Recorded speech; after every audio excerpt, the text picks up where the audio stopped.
नमस्कार विद्यार्थी मित्रांनो, ठीक आहे. महाराष्ट्रातील अग्रगण्य संस्था UPSC MPSC क्षेत्रातील अग्रगण्य संस्था कौटिल्य IAS अकॅडमीमध्ये आपल्या सर्वांचं स्वागत करतोय. मी रत्नाकर मोरे, ठीक आहे. आज आपण भारतीय अर्थव्यवस्था हा टॉपिक इथे पाहणार आहोत, ठीक आहे. अर्थव्यवस्था, भारताची अर्थव्यवस्था कशा पद्धतीने चालते, कोणत्या स्वरूपाची आहे, ठीक आहे. जगामध्ये त्याचं अर्थव्यवस्थेची कशा पद्धती म्हणजे अर्थव्यवस्था म्हणजे नक्की काय आहे, ठीक आहे. त्याचं वर्गीकरण कशा पद्धतीने केलेलं आहे, ठीक आहे. या सर्वांचा उहापोह आपण आजच्या लेक्चरमध्ये करणार आहोत, ठीक आहे. तर अर्थव्यवस्था म्हणजे काय, ठीक आहे. अर्थशास्त्र असेल, हे जे काही शास्त्र आहे त्या शास्त्राचा वापर करून त्याचा अर्थव्यवस्थेमध्ये कशा पद्धतीने वापर केला जातो हे सर्व आज आपण इथे पाहणार आहोत, ठीक आहे. आता अर्थव्यवस्था म्हणजे काय, चला. अर्थव्यवस्था म्हणजे काय, ठीक आहे. आता बघा, आपलं एक कुटुंब आहे, ठीक आहे. आपल्या कुटुंबामध्ये 4 लोक असतील, 5 लोक असतील, 6 लोक, जेवढी लोक असतील, ठीक आहे. त्याच्यामध्ये काही लोक काय करतात, काही लोक अर्थार्जन करत असतात, काहीतरी काम करतात, त्या कामाचा मोबदला त्यांना पैशाच्या स्वरूपात मिळत असतो, ठीक आहे. त्या पैशाचा ते घरामध्ये आल्यानंतर त्याचा कशा पद्धतीने आपण खर्च करत असतो, बरोबर की नाही. उत्पन्न एक असतं, समजा एक्स अमाऊंट. आपल्या घरामध्ये 4 लोक आहेत, ठीक आहे. 4 लोक असतील, 5 लोक असतील, 6 लोक असतील, ठीक आहे. आता आपण असं बघूया, आपल्या घरामध्ये 6 लोक आहेत, ठीक आहे. आपले आजी आजोबा असतील, आपले आई वडील असतील आणि आपण समजा 2 बहीण भाऊ असतो, असे आपण 6 लोक बघूया. त्याच्यामधले बाबा 2 लोक महत्त्वाचे कमवणारे आहेत, ठीक आहे. आजी आजोबा आहेत, ते वृद्ध आहेत असं समजूया. त्याच्यानंतर 2 लोक आहेत, ठीक आहे. आपले आई असतील, आपले वडील असतील, ठीक आहे. ते वडील आणि आई हे दोघंही कमावते आहेत. कमावते म्हणजे काय बाबा, ते काहीतरी कार्य करण्याच्या स्थितीमध्ये आहेत, जे काही ते कार्य करतात आणि त्याचा त्यांना मोबदला मिळत असतो पैशाच्या स्वरूपात, ठीक आहे. ही झालं त्याचा इन्कम, ठीक आहे. त्यांचं उत्पन्न आलं, ते उत्पन्न ते खर्च करत असतात. खर्च करत असताना कशा पद्धतीने केला जातो, ठीक आहे. तुमच्या ज्या काही दैनंदिन गरजा आहे, ठीक आहे, त्यांना तुमच्या महिन्याच्या स्वरूपामध्ये भागवलं जातं. त्याच्यामध्ये येतात तुमचं महिन्याभरासाठी किंवा आठवड्याभरासाठी लागणारा काही तुमचा खाण्यावरचा खर्च असेल, त्याला किराणा बाजार म्हणता येईल. त्याच्यानंतर तुमच्या भाजीपाला म्हणता येईल, तेल मीठ असेल, हे असेल. त्याच्यानंतर दुसरा खर्च येतो. त्याच्यानंतर की तुम्ही तुमचा शिक्षणाचा खर्च असेल, ठीक आहे.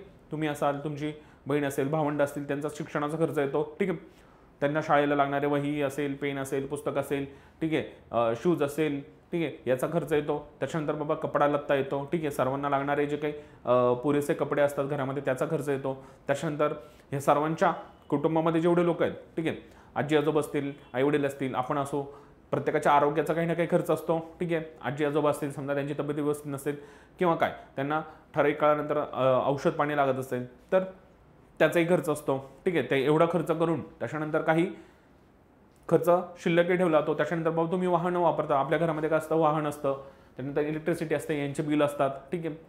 ते वाहनावर होणार पेट्रोलचा खर्च असेल, तो मंथली काय असेल, ठीक आहे. त्याच्यानंतर बाकीचे काही खर्च असतील, ठीक आहे. हे सर्व खर्च करून काही पैसे शिल्लक ठेवले जातात. त्याचं काय केलं जातं, सेव्हिंग्स म्हणून ठेवले जातात, ठीक आहे. काही त्या सेव्हिंग्समधलेही काही भाग असेल तो काय बाबा एका ठराविक ठिकाणी गुंतवला जाऊ शकतो, ठीक आहे. बाबा दिदीचं लग्न करायचं आहे, त्या दिदीच्या लग्नासाठी बाबा भविष्यासाठी काही खर्च, दादाचं उद्या शिक्षण करायचं आहे, त्या शिक्षणासाठी बाबा भविष्यामध्ये मोठा खर्च होऊ शकतो, तर त्याचं सेव्हिंग केलं जातं. काही सेव्हिंगमधल्याच काही जो पैसा आहे तो कुठेतरी गुंतवणुकीच्या स्वरूपात गुंतवला जातो. समजा सोन्यामध्ये गुंतवणूक असेल, ठीक आहे.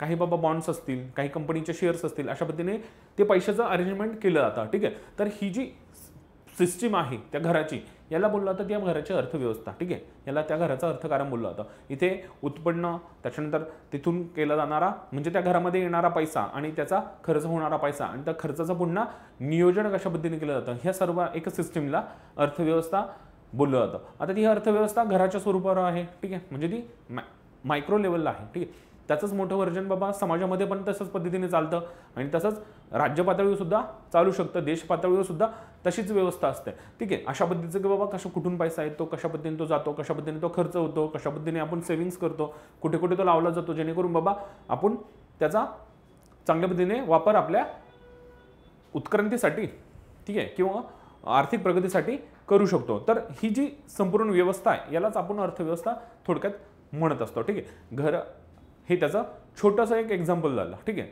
प्रत्येक घराची एक वेगवेगळी अर्थव्यवस्था आहे, प्रत्येक घराचं अर्थकारण वेगळं आहे. तसंच प्रत्येक गावाचं वेगळं असेल, जिल्ह्याचं वेगळं असेल, ठीक आहे. राज्याचं असू शकतं वेगळं, हेच देशात चालू शकतं आणि जग पातळीवर वेगवेगळ्या देशांची वेगवेगळी अर्थव्यवस्था आहे. आता ही अर्थव्यवस्था होताना तुम्ही काही काही गोष्टींचा उपभोग घेत असता, ते उपभोग नैसर्गिक संसाधन असतील, त्या संसाधनांचा सुद्धा विचार करावा लागतो. ठीक आहे, नैसर्गिक संसाधनामध्ये असेल बाबा तुमचा शेती असेल, आता शेती हा वेगळा एक अर्थशास्त्राचा वेगळा भाग येतो, ती वेगळी स्ट्रीम येते. ठीक आहे, पण त्याचाही अभ्यास आपल्याला अर्थशास्त्रामध्ये करायचा आहे. अर्थव्यवस्थेमध्ये त्याचं एक वेगळं स्थान असेल. त्याच्यानंतर नैसर्गिक साधन संपन्न असेल, तुम्ही जंगल असेल, त्या जंगलामध्ये असणारे फळं असतील, लाकूड असेल, त्याचा तुम्ही इंधनमध्ये वापर करता, तुमच्या खाण्यामध्ये वापर करता, काही काही गोष्टी असतील ज्याच्यापासून तुम्ही चांगल्या पद्धतीच्या वस्तू बनवू शकता, त्या वस्तू तुम्ही विकू शकता, तुम्हाला त्याच्यामधून परकीय देशांमध्ये विकल्यानंतर त्या परकीय चलन सुद्धा मिळू शकतं. तर हे सर्व जे काही व्यवस्था असतील, ठीक आहे, हे गुंतागुंतीचं जरी असलं तरी ते सोप्या पद्धतीने आपल्याला समजून घ्यायचं आहे कशा पद्धतीने होत आहे. ठीक आहे, तर अर्थव्यवस्था म्हणजे काय. ठीक आहे, आता प्रत्येक देशाची अर्थव्यवस्था वेगवेगळी आहे. ठीक आहे, प्रत्येक देश आहे, भारत असेल भारताची अर्थव्यवस्था वेगळी आहे, पाकिस्तान असेल पाकिस्तानची अर्थव्यवस्था वेगळी आहे, बाजूला आपल्या नेपाळ आहे नेपाळची वेगळी आहे, बांगलादेश आहे त्यांची वेगळी आहे. आता याच्यामध्ये तुमच्या नैसर्गिक संसाधनं असतील, त्याच्यामधली माणसं असतील, ठीक आहे, ते माणसं कशा पद्धतीची आहे, तिथली नैसर्गिक संसाधनं कशा पद्धतीची आहे, याच्यानुरूपही त्या देशांची अर्थव्यवस्था वेगवेगळी असते. ठीक आहे, देशाची लोकसंख्या किती आहे, ठीक आहे, लोकसंख्येवर सुद्धा अर्थव्यवस्था डिपेंड असते की बाबा त्या देशाची लोकसंख्या काय आहे, त्या देशामध्ये नैसर्गिक संसाधनं काय काय आहेत. एखादा समजा देश असेल तो नैसर्गिक संसाधनांनी परिपूर्ण असेल, खूप जास्त चांगल्या पद्धतीचे नैसर्गिक संसाधनं त्यांच्याकडे असू शकतात. ठीक आहे, काही काही मेटल्स असतात, आपण जमिनीमधून चांगल्या पद्धतीचे खाणी मेटल्स काढू शकतो, तर अशा पद्धतीचे चांगले जे मेटल्स असू शकतात ते एखाद्या देशाकडे असू शकतात. ठीक आहे, त्याच्या एखाद्या देशाकडे तंत्रज्ञान असू शकतं चांगलं. आता इस्रायल सारखा देश आहे, हा शेतीमध्ये चांगला प्रगत आहे. ठीक आहे, तर ती शेती ही त्यांची जमीची बाजू झाली, त्या देशाची अर्थव्यवस्था शेती असेल, त्याच्यानंतर तंत्रज्ञान असेल, याच्यावर डिपेंडंट आहे. त्याच्यानंतर बाबा व्यापार उद्योग असतील, अमेरिकेसारखे देश असतील त्यांच्यामध्ये व्यापार चांगल्या पद्धतीने चालतो, उद्योगधंदे चांगल्या पद्धतीने भरभराटी चाललेले आहे. त्या देशांची जे काही अर्थव्यवस्था आहे ही त्याच्यावर डिपेंडंट आहे. त्याच्यानंतर सेवा क्षेत्र घेतलं, सर्व्हिस सेक्टरचं आपण पाहायचं म्हटलं तर सिंगापूर सारखा देश आहे. ठीक आहे, सर्व्हिस क्षेत्र जर घेतलं तर त्याच्यामध्ये सिंगापूर सारखा जर देश घेतला तर त्याच्यामध्ये काय चालतं, पर्यटनावर आधारित त्यांची अर्थव्यवस्था आहे. पर्यटन, त्यांच्याकडे नैसर्गिक साधन संपत्ती कमी आहे कारण की तो देश एक बेटांचा आहे आणि पूर्ण त्यांच्या आजूबाजूला पाणी आहे. ठीक आहे, समुद्रामध्ये असणारा तो देश आहे, तर त्यांनी त्यांच्या जी काही अर्थव्यवस्था आहे ती पर्यटनावर आधारित केलेली आहे. तर तिथे चांगल्या पद्धतीने सर्व्हिस तुम्हाला ते देऊ शकतात. ठीक आहे, त्याच्यानंतर त्या देशामध्ये असणारी रोजगार, गरिबी, ठीक आहे, काय काय आहे, त्या देशामध्ये असणारं दळणवळण कशा पद्धतीने होतं. ठीक आहे, त्याच्यानंतर तिथल्या पायाभूत सुविधा, बेसिक जे काही पायाभूत सुविधा असतील दळणवळणाच्या, बेसिक इन्फ्रास्ट्रक्चर ती कशा पद्धतीची आहे. त्याच्यानंतर त्या देशाची शासन व्यवस्था कशा पद्धतीची आहे. ठीक आहे, या अनेक घटकांचा समावेश याच्यामध्ये होत असतो. ठीक आहे, ह्या सर्वांचा अभ्यास आपल्याला करायचा आहे. ठीक आहे, शासन पद्धती जरी वेगळी असेल तरी त्या देशाची अर्थव्यवस्था बदलू शकते. तर या सर्वांचा अभ्यास आपल्याला करायचा आहे. ठीक आहे, आता जो काय प्रत्येक देश आहे, प्रत्येक ह्युमन मानव जो काय आहे तो निरंतर प्रगती करणं हा त्याचा स्वभाव आहे. तोच स्वभाव आपल्याला इथे दिसत असतो कारण की देश हा नुसता काही दगडविटांचा नाही बनलेला आहे, तिथे माणसं राहतात, त्या माणसांपासूनच देश बनलेला आहे. माणसं कंटिन्यू स्वतःमध्ये प्रगती करण्याचा प्रयत्न करत असतात, म्हणजेच तो देश सातत्याने काय करत असतो, विकास करत असतो. तर त्याचाही आपल्याला व्यवस्थित इथे अर्थव्यवस्थेमध्ये त्याचा अभ्यास करायचा आहे. ठीक आहे, आता मानव हा काय, मानव एक समाजशील प्राणी आहे. मानव समाजामध्ये राहतो, एकटा राहतो का मानव. ठीक आहे, एकटा राहणारे लोक खूप कमी आहेत. ठीक आहे, मानव हा समाजामध्ये राहत असतो. ठीक आहे, तर मानवी समाजाच्या अस्तित्वाला काय काय विविध कंगोरे असतील. ठीक आहे, मानव जो राहतो मानवाला भरपूर साऱ्या घटना त्याच्या आजूबाजूला घडत असतात, एकटा राहत नाही, तो समाजामध्ये राहतो. त्या समाज व्यवस्था कशा पद्धतीने चालते, कशा पद्धतीने त्याच्यामध्ये कार्य होतात. ठीक आहे, तेही आपल्याला इथे अभ्यासायचं आहे. ठीक आहे, आता याच्यामध्ये बघा कोणकोणत्या घटना आहेत, सामाजिक असेल, राजकीय असेल, सांस्कृतिक असेल, आर्थिक, ठीक आहे, शैक्षणिक, हे सगळे घटक हे मानवाच्या संदर्भाने असतात. ठीक आहे, मानव समाजामध्ये राहतो. ठीक आहे, त्या समाजामध्ये एक व्यवस्थित राजकीय व्यवस्था असते. ठीक आहे, त्याच्यानंतर त्या समाजाची विशिष्ट अशी संस्कृती असते. ठीक आहे, त्याच्यानंतर तिथे जे काही उलाढाली होतात ते आर्थिक स्वरूपात कशा पद्धतीने केल्या जातात. ठीक आहे, त्याच्यानंतर बाबा शैक्षणिक वगैरे कशा पद्धतीचं शिक्षण असेल, तंत्रज्ञान असेल, उद्योगधंदे असतील, या सर्वांचा अभ्यास आपल्याला इथे करायचा आहे. ठीक आहे, आता हे सर्व जे काही घटक आहेत, ठीक आहे, दैनंदिन जीवन जगत असताना इतर व्यक्तींसोबत आपण कशा प्रकारे व्यवहार करत असतो. ठीक आहे, आपण दैनंदिन जीवन जगत असताना आपण दुसऱ्या व्यक्तींबरोबर कशा पद्धतीने व्यवहार करतोय. ठीक आहे, आणि ह्या व्यवहाराला पूर्ण रूप आर्थिक स्वरूपाने प्राप्त होत असतं. ठीक ठीक आहे. आपण एखाद्या बरोबर, आता व्यवहार म्हणजे काय, देवाणघेवाण थोडक्यात. आता आपण दररोज आपल्याला अन्न लागतं जेवणासाठी, ठीक आहे. तर आपण काय करतो, सगळंच काय आपण आपल्या घरी पिकवतो का? जरी आपण पिकवलं तरी आपल्याला लागणारे सगळे घटक आपण स्वतःच तयार करू शकतो का? लगेचच्या लगेच नाही, ठीक आहे. आपण भाजी बनवली, पण आपल्याकडे जेवण बनवण्यासाठी तेलाची आवश्यकता आहे, तर तेल आपण घरातच बनवतो का? नाही. आपण तेल आणण्यासाठी दुसऱ्यावर अवलंबून आहोत. तो एक व्यक्ती असेल, तो फक्त तेल बनवण्याचं काम करतो, आपण त्याच्याकडे जाऊन तेल विकत आणतो, ठीक आहे. तर आपल्या दोघांमध्ये व्यवहार होत असतो. तो व्यवहार आपण कशा पद्धतीने पूर्ण करत असतो? आर्थिक स्वरूपात, ठीक आहे, देवाणघेवाण, ठीक आहे.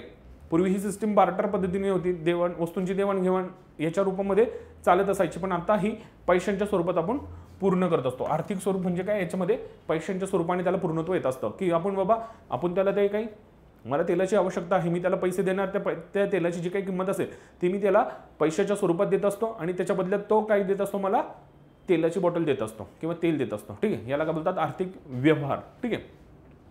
आता हे जे व्यवहार होते पूर्वी वस्तूंच्या स्वरूपात होते, परंतु आत्ता कसे आहे, पैशांच्या स्वरूपात ही व्यवहार केले जातात, ठीक आहे. त्याच्यानंतर आता हे समाजामध्ये हा एक व्यक्ती आला. आता समाज हा खूप साऱ्या व्यक्तींनी मिळून बनलेला आहे. तर ह्या समाजामध्ये जे काही व्यक्ती असतील, हे सर्व काही ना काही व्यवहार करत असतात. ते संपूर्ण समाजाच्या आर्थिक व्यवहारांचं जे काही चक्र आहे, ठीक आहे, त्याला काय बोललं जातं, त्या समाजाची अर्थव्यवस्था असं बोललं जातं, ठीक आहे. त्याच्यानंतर आता ही जी संकल्पना आहे अर्थशास्त्र, ठीक आहे, ही ओइकोनोमिया हा जो ग्रीक शब्द आहे, ह्या शब्दापासून बनलेली आहे. हे लक्षात ठेवा बरं का. पूर्वसाठी तुम्हाला मेन्स नाही, प्रिलियमसाठी हा प्रश्न येऊ शकतो. अर्थशास्त्र हा शब्द कशापासून बनलेला आहे? तो एक आहे ग्रीक शब्द, आणि तो कोणता शब्द आहे? ओइकोनोमिया, ठीक आहे. आणि याचा अर्थ काय होतो? या शब्दाचा अर्थ काय आहे? कुटुंबाचे व्यवस्थापन, ठीक आहे. म्हणजे कुटुंब, एक छोटं कुटुंब आहे किंवा मोठं जरी असेल, त्या कुटुंबाचं व्यवस्थापन कशा पद्धतीने चालतं त्याच्याशी संबंधित हा शब्द आहे ओइकोनोमिया. यालाच काय बोललं जातं? अर्थशास्त्र. याची जी काही संकल्पना आहे ती या शब्दापासून त्याची उत्पत्ती आहे, ठीक आहे. आता जसं कुटुंबाचं व्यवस्थापन असतं, तसंच शहराचं असेल, गावाचं असेल, राज्याचं असेल किंवा देशाचं असेल, ठीक आहे, एक व्यवस्थापन असतं, ठीक आहे. त्यालाच आपण काय बोलतो? इकॉनॉमिक्स, ठीक आहे, अर्थव्यवस्था, ठीक आहे. ओके. तर अर्थव्यवस्था म्हणजे काय, ठीक आहे. आता एखाद्या कुटुंबाचा जरी असेल, मानव घेतला, मानवापासूनच, मानव हा समाजशील प्राणी आहे. समाजामध्ये तो वेगवेगळे व्यवहार करत असतो, ठीक आहे. देवाणघेवाण चालू असते, वस्तूंची देवाणघेवाण चालू असते, काही सेवांची देवाणघेवाण चालू असते, वस्तू आणि सेवा यांचे देवाणघेवाण चालू असते, ठीक आहे. मानव आहे, मानव समाजशील प्राणी आहे, समाजामध्ये राहणार आहे. तर एक व्यक्ती दुसऱ्या व्यक्तीबरोबर देवाणघेवाण करतो. असंच समाजामध्ये खूप सारे व्यक्ती एकमेकांबरोबर देवाणघेवाण करत असतात, ठीक आहे. तर जी काही व्यवस्था ती निर्माण होते त्याला आपण अर्थव्यवस्था म्हणत असतो, ठीक आहे. आता ही समाजाची असतील, म्हणजे एखाद्या समाजाची असेल, ठीक आहे, ती भौगोलिक क्षेत्रापुरती आपण काढू शकतो. समजा एखादं गाव असेल, ठीक आहे, एखादा जिल्हा असेल, एखादा राज्य पातळीवर असेल, त्या राज्याच्या पातळीवर चालणारे जे काही लोक आहेत त्यांच्यामध्ये चालणाऱ्या आर्थिक क्रिया, ठीक आहे, ही जी काही व्यवस्था तयार असेल त्या व्यवस्थेचा अभ्यास म्हणजेच काय? अर्थव्यवस्था, ठीक आहे. आणि त्याचं जे काही शास्त्रीय अभ्यास केला जातो, त्याची जी काही मांडणी केली जाते शास्त्रीय, त्याला बोललं जातं अर्थशास्त्र, ठीक आहे. हे साधे डेफिनेशन झालं. आणि हीच आपण देशाच्या पातळीवर सुद्धा पाहू शकतो आणि जागतिक पातळीवर सुद्धा पाहू शकतो, ठीक आहे. आता जगाच्या पातळीवर अर्थव्यवस्थांचं जे काय आहे, अर्थव्यवस्थांचे वेगवेगळे प्रकार आहेत, काय आहेत ते आपल्याला पुढे पाहायचं आहे. पण ठीक आहे, बेसिक म्हणजे काय, ज्याच्यामध्ये देवाणघेवाण चालते, त्याच्यामध्ये वस्तू असतील किंवा सेवा असतील, ठीक आहे. तर त्यांच्या क्रिया कशा पद्धतीने होतात समाजामध्ये, कोणत्या पद्धतीने त्या घडल्या जातात, याच्यावरून ती व्यवस्था ठरवली जाते. आणि ह्या व्यवस्थेला अर्थव्यवस्था म्हटलं जातं, ठीक आहे. अर्थव्यवस्थेचे वेगवेगळे प्रकार आहेत, पण ही जी काही देवाणघेवाण आहे यालाच अर्थव्यवस्था म्हटलं जातं, ठीक आहे. ठीक आहे. आता अर्थव्यवस्था म्हणजे काय, ठीक आहे. आधुनिक काळामध्ये, म्हणजे आधुनिक काळ म्हणजे आता जो मॉडर्न आहे, पूर्वीच्या काळामध्ये कसं होतं, मला आता पूर्वीच्या काळी काही पैसे नव्हते, बरोबर की नाही. आता आपण पैसे असतील ते कागदी नोटांवर तयार करतो, नाणी पाडले जातात. त्याच्यानंतर आता डिजिटल करन्सी आली आहे, ठीक आहे. पूर्वीच्या काळी तसं नव्हतं. पूर्वीच्या काळी पैसा हा संकल्पना नव्हती. पूर्वीच्या काळी काय होतं, मला आता समजा माझ्याकडे गहू पिकतायत, ठीक आहे, मी शेतकरी आहे किंवा मी जमीन कसतोय, माझ्याकडे गहू आहे, धान्य आहे, फळभाज्या आहेत, पालेभाज्या आहेत, ठीक आहे. पण मला कापड घ्यायचं आहे, ठीक आहे. मला आता अंगावर परिधान करण्यासाठी कापडाची आवश्यकता आहे. मी कापड निर्माण करत नाही, पण कोणीतरी एक व्यक्ती आहे किंवा व्यक्तींचा समूह असेल, ते कापड निर्मितीच्या याच्यामध्ये अग्रेसर आहेत, त्यांच्याकडे ती कला आहे जे कापड तयार करतात. मी काय करणार आहे, मला कापडाची आवश्यकता असेल तर मी त्यांच्याकडे जाणार आहे, त्यांना सांगणार आहे की बाबा मला कापड हवं आहे, ठीक आहे, आणि मला तुम्ही माझ्याकडे पिकलेला एवढा गहू आहे, त्या गव्हाच्या बदल्यात मी तुम्हाला एवढा गहू देतो, त्याच्या बदल्यात तुम्ही मला कापड द्या, ठीक आहे. आता त्या लोकांना याला बोललो आता बार्टर सिस्टम, ठीक आहे. मग त्यांना जर गव्हाची आवश्यकता असेल तर ते माझ्याकडून गहू घेतील आणि त्यांच्याकडे असणारे कापड मला देतील, ठीक आहे. याच्यामध्ये काय दोघांच्या जे काही गरज आहे त्यांची काय आली, पूर्तता झाली. याला बोललो आता बार्टर सिस्टम. पण याच्यामध्ये एक अडचण की ठीक आहे, समजा आता त्याला गव्हाची आवश्यकताच नसेल तर मला काय करावं लागणार आहे, मला दुसरा एखादा कापड बनवणारा शोधावं लागेल की ज्याला गव्हाची आवश्यकता आहे किंवा माझ्याकडे असणाऱ्या पालेभाज्यांची आवश्यकता आहे किंवा माझ्याकडे जे काही अवेलेबल आहे त्याच्या बदल्यात मी मला हवी असणारी गोष्ट त्याच्याकडून घेऊ शकतो, ठीक आहे. दोघांच्याही गरजा, दोघांनी एकमेकांची गरज असेल तरच हे ट्रान्झॅक्शन यांच्याबद्दल देवाणघेवाण पूर्ण होऊ शकते. ह्या याच्यामधला तोटा आहे, ठीक आहे. त्याच्यानंतर बाबा याचं चलनामध्ये रूपांतर केलं तर एक किंमत ठरवली गेली त्या वस्तूची, ठीक आहे. त्या वस्तूची किंमत आपण पैशांच्या रूपात देत असतो आणि वस्तू किंवा सेवा घेत असतो. ही आपली आधुनिक सिस्टीम आहे, ठीक आहे. आता ह्या ज्या क्रिया आहेत ह्या घडत असताना यांचा 4 टप्प्यामध्ये ह्या ज्या काही आर्थिक क्रिया आहेत, ठीक आहे. आधुनिक याच्यामध्ये तर थोडं गुंतागुंतीचं क्लिष्ट म्हणता येईल, पण हे 4 स्टेपमध्ये ह्या क्रिया घडत असतात, ठीक आहे.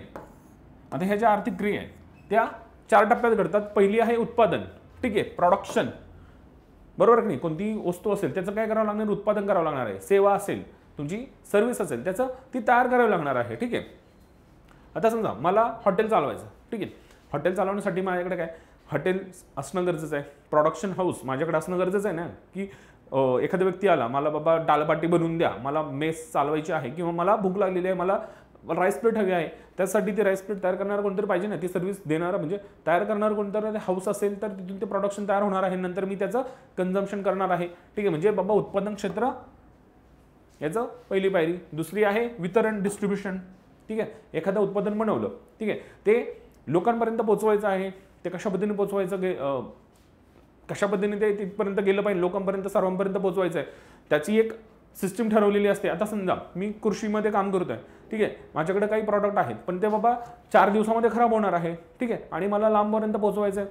तिथपर्यंत पोहोचण्याची जर एखादी चांगली सिस्टीम नसेल तर ते काय होणार आहे, ते जर राहिलं 4 दिवसांपेक्षा जास्त तर ते खराब होऊन जाणार आहे, ठीक आहे. कारण की कृषीवर तयार होणारा माल जो असतो, भाजीपाला असेल, तो लवकर खराब होऊन जातो. पेरिशेबल गोष्टी असतात त्या खराब होणाऱ्या गोष्टी असतात, ठीक आहे. तर ती सिस्टीम चांगली असेल, माझी डिस्ट्रीब्युशनची नेटवर्क जर चांगल्यापासून असेल, ग्राहकाला मी चांगल्या पद्धतीचा माल चांगल्या कमी वेळेमध्ये समजा त्याला गरज असेल तेव्हा पोहोचवू शकत असेल तरच ती सिस्टीम चांगल्या पद्धतीने डेव्हलप होणार आहे. तर त्याच्यामध्ये वितरण याचाही मुख्य वाटा आहे, ठीक आहे. त्याच्यानंतर आहे विनिमय, एक्सचेंज विनिमयाचा बाबा ते एक्सचेंज कशा पद्धतीने करायचं आहे हे सुद्धा आहे. तिसरा आहे, चौथा पिलर आहे उपभोग, कन्झम्पशन, ठीक आहे. तर ह्या 4 पिलरवर तुमची काय सिस्टीम डिपेंड असते. तुमचे जे काही आर्थिक व्यवहार होतात ते ह्या 4 गोष्टींवरला अनुसरून होत असतात. त्याचे हे 4 पिलर महत्त्वाचे आहेत, उत्पादन, त्याच्यानंतर डिस्ट्रीब्युशन, विनिमय आणि कन्झम्पशन, ठीक आहे. ह्या 4 व्यवहारांनाच आर्थिक व्यवहार, इकॉनॉमिक ऍक्टिव्हिटीज, तुमचे जे काही आर्थिक व्यवहार चालतात हे ह्या प्रोसेस थ्रू, ह्या सायकल थ्रू जात असतात, ठीक आहे. त्याच्यानंतर आता ह्या जे घटक आहेत, हे 4 व्यवहार जे असतात हे पूर्ण करण्यासाठी काही काही संस्था असतील, जे काही घटक असतात ते कार्य करत असतात. त्याच्यामध्ये संस्था असतील, काही संघटना असतील, ठीक आहे, संस्था असतील, काही संघटना असतील. त्याच्यानंतर सरकारी किंवा निमसरकारी काही कार्यालय असतील, ठीक आहे, सरकारचाही याच्यामध्ये हस्तक्षेप असतो, ठीक आहे, त्यांचंही इन्व्हॉल्वमेंट असते. काही विविध क्षेत्र असतात, ठीक आहे. त्याच्यानंतर काही व्यक्ती असतात, यांची मिळून ही काही व्यवस्था तयार होत असते, ठीक आहे. याला आपण काय म्हणत असतो, अर्थव्यवस्था, ठीक आहे. याच्यामध्ये हे 4 पिलर आहेत, हे 4 घडून येण्यासाठी काही लोक किंवा काही घटक कार्य करत असतात आणि यांची मिळून जी काही संस्था तयार होत असते त्याला आपण ती काही व्यवस्था निर्माण होते, ठीक आहे. त्या व्यवस्थेलाच आपण काय म्हणत असतो, अर्थव्यवस्था, ठीक आहे. आता याचा ह्या 4 पिलर, त्याच्यानंतर त्याच्यामध्ये इन्व्हॉल्व असणाऱ्या ज्या काही संस्था असतील, कार्य असतील, व्यक्ती असतील, ठीक आहे, सरकारी काय असतील किंवा निमसरकारी काही संघटना असतील, ठीक आहे, ह्या सर्वांचा अभ्यास करून आपण एखाद्या अर्थव्यवस्थेचा अभ्यास करू शकतो, ठीक आहे. एखादं गाव असेल, जिल्हा असेल, राज्य असेल, देश असेल, यांच्या अर्थव्यवस्था अशा पद्धतीने कशा पद्धतीने चालते त्याचा अभ्यास करून ती अर्थव्यवस्थेची मांडणी आपण चांगल्या पद्धतीने करू शकतो, ठीक आहे. आता ज्या समाज असेल त्या समाजानुसार असेल, ठीक आहे, त्या समाज रचनेनुसार वेगवेगळ्या ठीक आहे, वेगवेगळ्या पद्धतीने वेगवेगळ्या देशांमध्ये वेगवेगळ्या पद्धतीची अर्थव्यवस्था असते. ठीक आहे, तर त्या अर्थव्यवस्था कशा पद्धतीचे आहेत हे आपण पाहणार आहोत. ठीक आहे, वेगवेगळे लोक असतील. ठीक आहे, त्यांची समाज कशा पद्धतीचा समाज आहे, त्यांना कोणत्या गोष्टींची गरज आहे, त्यांच्या कशा ट्रॅडिशन्स असतील, त्यांची संस्कृती कशा पद्धतीची आहे, त्यांचं राहणपान कशा पद्धतीचं आहे, त्यांचं खाणंपिणं कशा पद्धतीचं आहे, त्यांचे वागण्या बोलण्याची पद्धत असेल किंवा म्हणजे त्यांचा दैनंदिन आचार कशा पद्धतीचा आहे. ठीक आहे, तर त्याच्यानुसार त्या समाजाची किंवा त्या व्यक्तींची समाज रचनेनुसार त्यांची जे काय अर्थकारण बदलत असतं. तर हे देशानुरूप असेल, राज्यानुरूप असेल, हे बदलत असतं. तर ठीक आहे, तर वेगवेगळ्या अर्थव्यवस्था सुद्धा प्रेझेंट असतात. त्या अर्थव्यवस्थेचा अभ्यास आपण पुढे करणार आहोत. ठीक आहे, आता अर्थव्यवस्थांचे प्रकार. ठीक आहे, आता आपण पाहिलं अर्थव्यवस्था म्हणजे काय. ठीक आहे, आता त्यांचे प्रकार कशा पद्धतीने आहेत तेही पाहायचं आहे. ठीक आहे, आता अर्थव्यवस्था तसं पाहायला गेलं तर आता समाजनिष्ठ असतील, देशप्रणीत असतील तर खूप सारे आहेत. ठीक आहे, त्याच्या खूप सारे त्याच्यामध्ये कंगोरे आहेत त्या प्रत्येक गोष्टीला. पण आपण जे जागतिक निकष आहेत, ठीक आहे, ते पाहणार आहोत की बाबा ढोबळमानाने त्याची जे काही विघटन आहे, जे काही डिस्ट्रीब्युशन आहे अर्थव्यवस्थेचं, की ते कशा पद्धतीने केलेलं आहे ते आपण इथे पाहणार आहोत. ठीक आहे, आता अर्थव्यवस्था काय, ही मानव निर्मित व्यवस्था आहे आणि समाजाच्या गरजा पूर्ण करण्यासाठी तयार केली जाते आणि त्याच्यामध्ये सुधारणा सुद्धा केली जाते. ठीक आहे, तर म्हणजे ही कंटिन्युअस डेव्हलप होणारी गोष्ट आहे. ठीक आहे, कंटिन्यू याच्यामध्ये बदल जसे जसे समाजामध्ये कालानुरूप बदल घडत जातील तसं तुमच्या अर्थव्यवस्थेमध्ये सुद्धा त्या घटकांमध्ये बदल होत जाणार आहे. ठीक आहे, आता जागतिक पातळीवर जर पाहायला गेलं तर ठीक आहे, हे अर्थव्यवस्था जे अर्थशास्त्री असतील त्यांनी याची रचना मांडताना अर्थव्यवस्थेचे काय प्रकार बदललेले. ठीक आहे, त्याला जागतिक पातळीवर काही दोन याच्यामध्ये बदललेले आहेत. त्याच्यासाठी लागणारे काही निकष त्यांनी लावलेले आहेत. ते कसे आहेत ते पाहूया. अर्थव्यवस्थेचं वर्गीकरण दोन निकषांवर केलेलं आहे. पहिला निकष आहे उत्पादक साधन संपत्तीच्या मालकीनुसार. ठीक आहे, आणि दुसरा आहे विकासाची अवस्थेनुसार. ठीक आहे, आता अर्थव्यवस्थेचे प्रकार त्याच्यामधले जे निकष आहेत जागतिक पातळीवर दोन आहेत. पहिला आहे उत्पादक साधन संपत्तीच्या मालकीनुसार आणि दुसरा आहे विकासाच्या अवस्थेनुसार. आता उत्पादक साधन संपत्तीच्या मालकीनुसार याच्यामध्ये सुद्धा तीन प्रकार पडले जातात. ठीक आहे, ते पाहूया आता पुढे काय काय आहेत ते. आता उत्पादक साधन संपत्ती, आता उत्पादक साधनं म्हणजे नेमकी काय. ठीक आहे, आता उत्पादक साधनं म्हणजे काय,